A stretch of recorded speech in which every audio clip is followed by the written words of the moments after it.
need for Shiva to establish his identity. There is no need for Shiva to use more words to show, to prove to Devi that he knows more. Because Devi is already in tune. She is deeply connected. She is already in love with Shiva. Even if Shiva does not deliver this book, Devi is not going to leave Shiva. This book has no vested interest.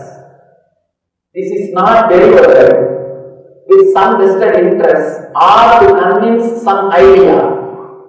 Let it be very clear. I am not disrespecting, but I have to tell the truth. Gita is delivered with a vested interest. Somehow Arjuna has to be convinced to fight. So the final end, whatever Krishna may tell, he has to bring it and connect it to that end. There is a vested interest. Krishna has to convince Arjuna to fight. So he might have used many words, many different theories. To tell you honestly, whenever there is a vested interest, truth cannot be said 100% as it is. They have to have their own words. They have to use their own words. They have to give their own interpretation. Here, Shiva doesn't have any vested interest. Shiva is not convincing Devi to do something. Shiva is not convincing Devi to be more dedicated towards him. No, because she is already dedicated. Shiva is not convincing Devi to do something in the outer world for him. No, Devi is not going to go and fight. Here, there is no vested interest in the outer world or in the inner world. That is why the truth is delivered in such a pure form in Shiva Sutras. In Shiva Sutras, in this great book, the truth is delivered in such a beautiful, pure form because there is no vested interest. There is no need to convince. The need to convince other does not exist. Two need. One, convincing the other person about the superiority, that I know much more than you. There is no need for that because Devi is already in tune. There is no need for Shiva to convince Devi newly. There is no need for any argument, any extra words.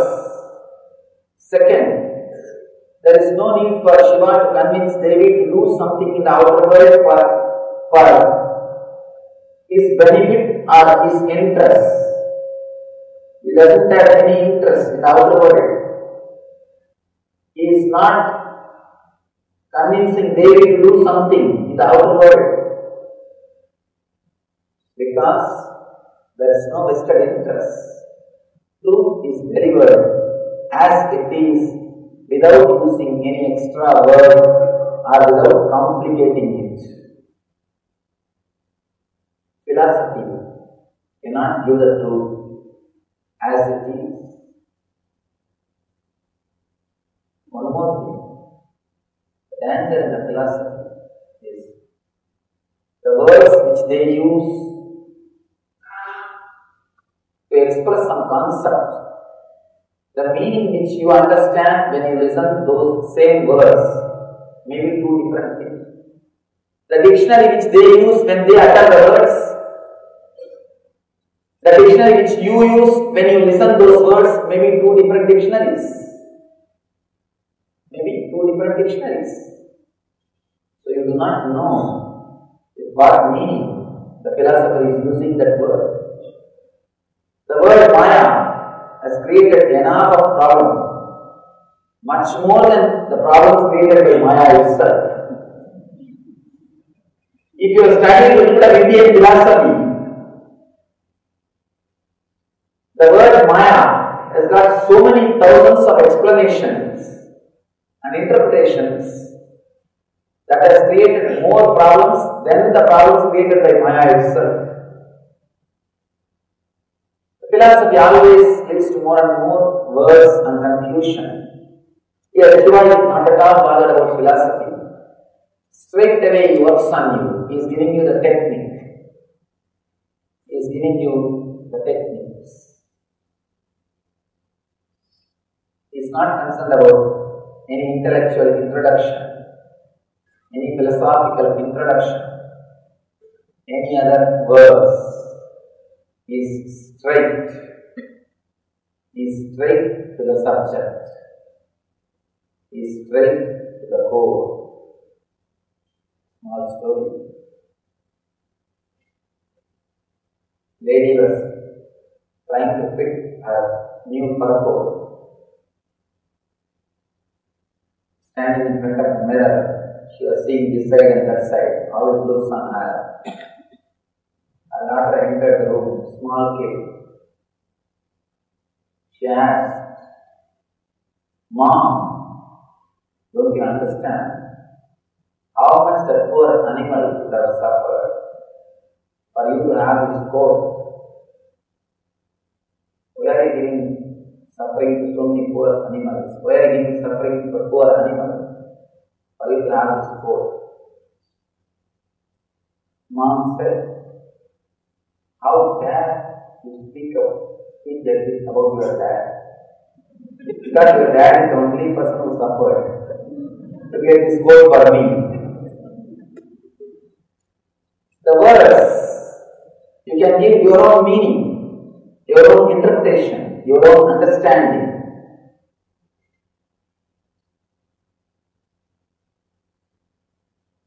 It's very difficult to reproduce the truth or the experience in somebody through words.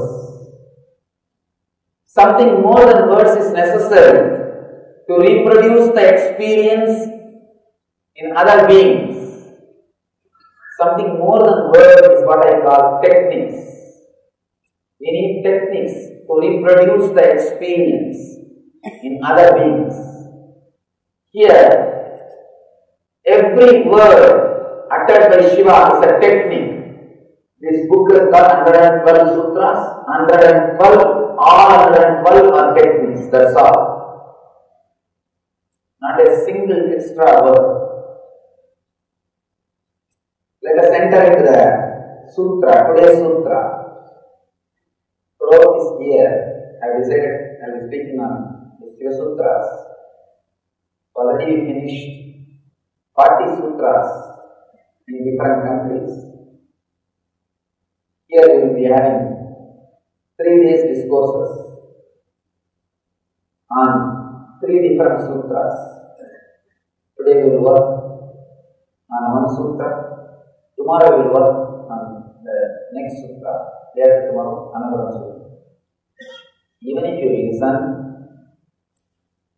you will be continuously judging. Unless you question and get some word directly to you, you will never internalize whatever you listen. We never internalize it. At the most, we will say, "Oh, you spoke nicely. Nice, okay." It's not going to straight away work on you. It's not going to transform your consciousness. It's not going to change your being unless you involve yourself either putting some questions or doing some meditation. Both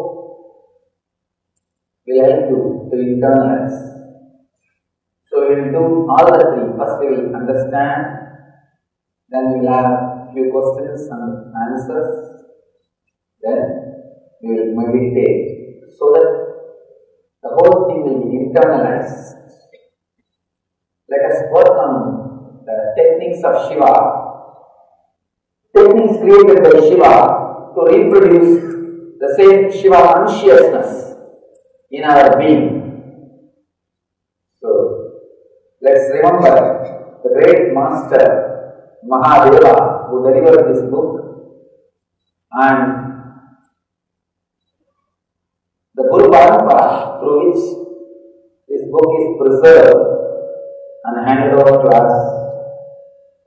Sadashivasamarambham Shankaracharya Madhyamam Asmadacharya Paryantam Vande Guru Paramparam. Let's enter into this great book, remembering Mahadeva, Sadashiva, and all the great masters who did research and development in this time, who kept this knowledge alive for more than 10,000 years. The language in which this book is written proves this book is at least 10,000 years old. The Sanskrit which is used in this book very clearly shows this book is at least 10,000 years old. Of course, in India we respect anything which is at least 1,000 years old. The other day, I was in California. They were telling me, Swamiji, there is a historic highway 66. I said, this is the NH 66, very historic highway. I said, what is historic? What do you mean by the word historic? They said, this is 120 years old. I said, what? 120 years? Come to India, in our villages, houses are 300 years old. Forget about the highway. There are houses 300 years old. We do not use the word historic unless it is 1,000 years old. Unless it is 1,000 years old. The beauty of our culture, beauty of our lifestyle.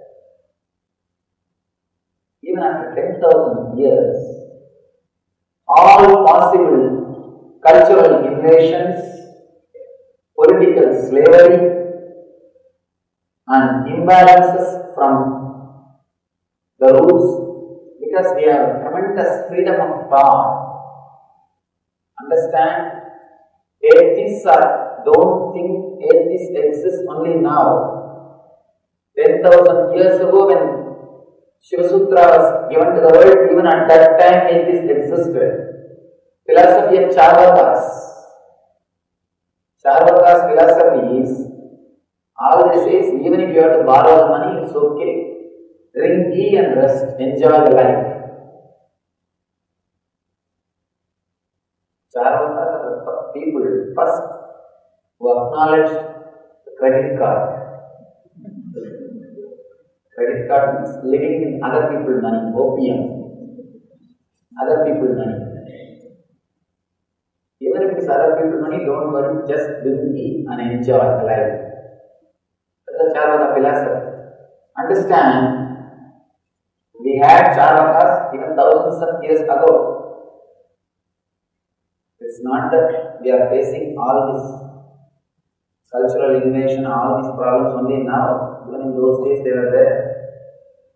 With all these difficulties, cultural invasions, imbalances from the very roots, and political slavery, still the core message, the truth, the great books, great literatures like this are alive. Still, these things are available to us. Means something beyond the human effort, something beyond human energy was behind this whole tradition. Let us remember that great energy which kept all these inner science alive throughout these ages for the last 10,000 years and enter into this great book.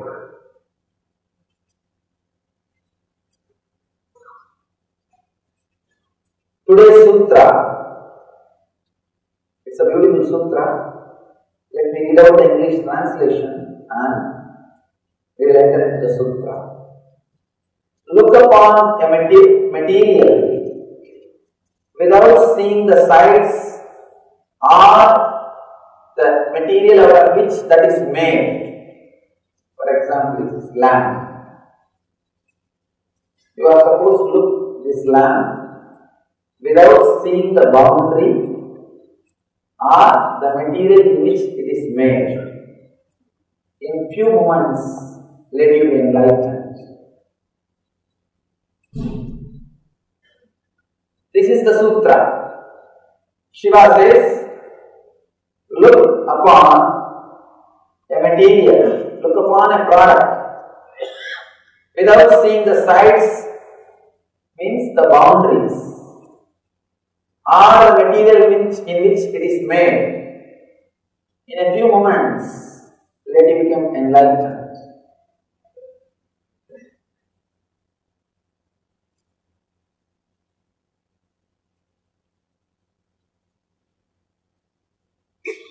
First, let us understand what Shiva wants to express through this sutra. Shiva is using all our actions to give us the enlightenment experience, the inner bliss, seeing, hearing, tasting, touch, all experiences, all five senses. Shiva is trying to use all five senses to give you the experience of inner consciousness. There are techniques related to hearing. There are techniques related to the taste.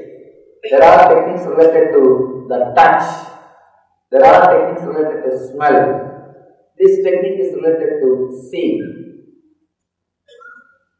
He is using all possible methods, all possible doors to put you in the inner consciousness, in the divine experience. He is telling, look, without seeing the boundary or the material in which the product is made, you will become enlightened. First, let us understand the power of so many things which are involved in our looking, in our seeing. You relate with the world more than 80% only by seeing. 80% of the process which happens inside your inner space is influenced by your seeing. In your inner space, if 100 data, 100 informations are collected and processed, means more than 80 informations you receive by seeing, you receive through eyes. That is why Shiva is trying to use seeing as a technique to put you into enlightenment, to give you the experience of Shiva consciousness.